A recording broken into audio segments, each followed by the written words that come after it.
समस्त प्रभु प्रेमी भक्तों को जय सिया राम।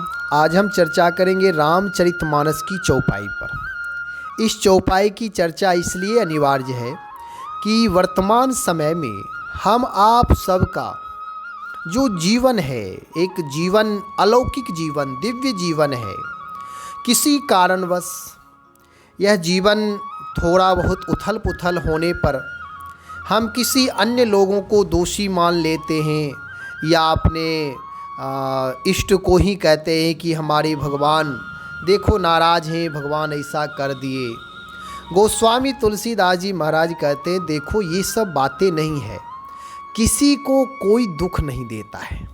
अच्छा, एक बात कहूँ कि जीवन में और कुछ हो अथवा ना हो, राम और रामायण को कभी नहीं छोड़े। राम और रामायण से जुड़े हुए जीवन हर समस्याओं का समाधान है। तो यह चौपाई है। गोस्वामी तुलसीदास जी महाराज कह रहे हैं, काहुन को सुख दुख कर दाता, निज कृत कर्म भोग सब भ्राता। गोस्वामी तुलसीदास जी महाराज इस चौपाई की व्याख्या बहुत ही सुंदर ढंग से कर रहे हैं, बहुत ही अवसर पर कर रहे हैं। जब जीवन व्यथित हो, जब किसी में दोष दिखाई दे, जब यह लगे कि किसी कारण से मेरे ऊपर विपत्ति आई अथवा कोई अन्य व्यक्ति मुझे दुख दिया, क्लेश दिया है, तो इस चौपाई को दोहराए और इस चौपाई का अर्थ जाने।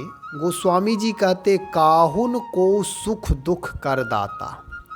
किसी को कोई ना सुखी करता ना दुखी करता, और जीव में इतनी समर्थता भी नहीं है कि किसी को कोई सुखी कर दे और किसी को कोई दुखी कर दे। सुख दुख का कारण हम आप स्वयं हैं। कैसे? तो जैसा गोस्वामी जी कह रहे, निज कृत कर्म भोग सब भ्राता। जैसा अपने द्वारा किए हुए कर्म का भोग ही हम आप सब भोगते हैं। प्रार्थना और पुरुषार्थ से युक्त जीवन, ईमानदारी पूर्वक, निष्ठा पूर्वक किया हुआ पुरुषार्थ और प्रार्थना, ये कभी विफल नहीं होते। किया हुआ प्रयत्न चाहे जिस क्षेत्र में करें, यदि ईमानदारी पूर्वक किए हैं तो वह विफल नहीं होगा, वह हमेशा सफल ही होगा।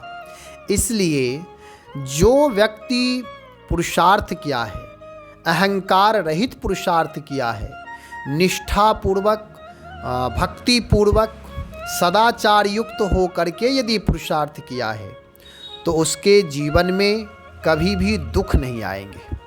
और यदि दुख आ रहा है तो उसमें भी कारण हम आप स्वयं हैं। जैसे हमारा आपका स्वास्थ्य प्रभावित हो जाता है, कभी बीमार पड़ गए, तो जब आप मूल कारण ढूंढेंगे तो कोई न कोई कारण स्वयं बनेंगे। जैसे रात में कोई दही खा ले और उसे छींके आने लगे, खांसी शुरू हो जाए, बुखार आ जाए, तो निज कृत कर्म ये हमारा हुआ, स्वयं के द्वारा किए हुए कर्म का दुष्परिणाम होता है।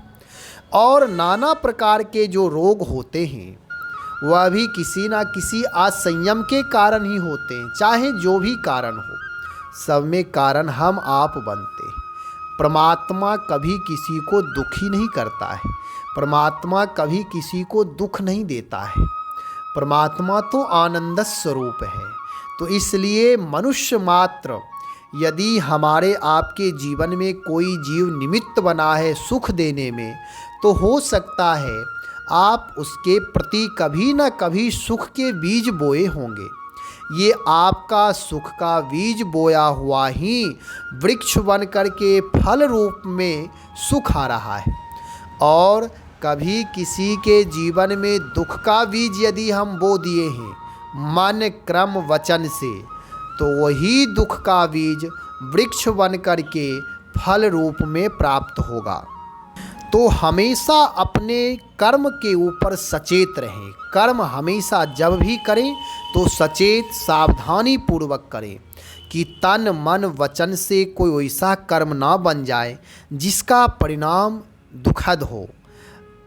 कहा भी जाता है, जो जस करहि तस फल चाखा, जो जैसा करेगा वैसा उसे फल मिलेगा। इसलिए काहुन को सुख दुख कर दाता, निज कृत कर्म भोग सब भ्राता। श्री लक्ष्मण जी महाराज केवट को समझा रहे हैं, भैया किसी को कोई ना सुख देता है ना दुख देता है, स्वयं के द्वारा किए हुए कर्म ही वह भोग रूप में आते हैं। यदि कोई सुख भोग रहा है, इसका परिणाम है वर्तमान, भूत और भविष्य तीनों उत्तम कर्म से युक्त होने का परिणाम ही सुख है। हो सकता है यदि सुख को हम बनाए रखें तो सुख से उत्तम कार्य करते जाएं, हमारे पास धन रहे सदा के लिए तो धन का सदुपयोग करते जाएं, तो भविष्य में भी मेरा सुख बना रहेगा।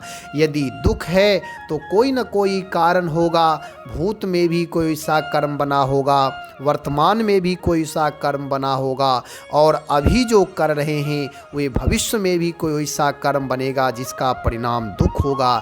इसलिए दोनों से ऊपर उठ करके उदात्त कर्म, उत्तम कर्म करते रहें। परमात्मा की कृपा से सदा मंगल ही मंगल होगा। राम और रामायण को जीवन में अपना करके रखें, पकड़ कर रखें, जोड़ करके रखें, जीवन सदा मंगलमय रहेगा। श्री राम जय जय राम।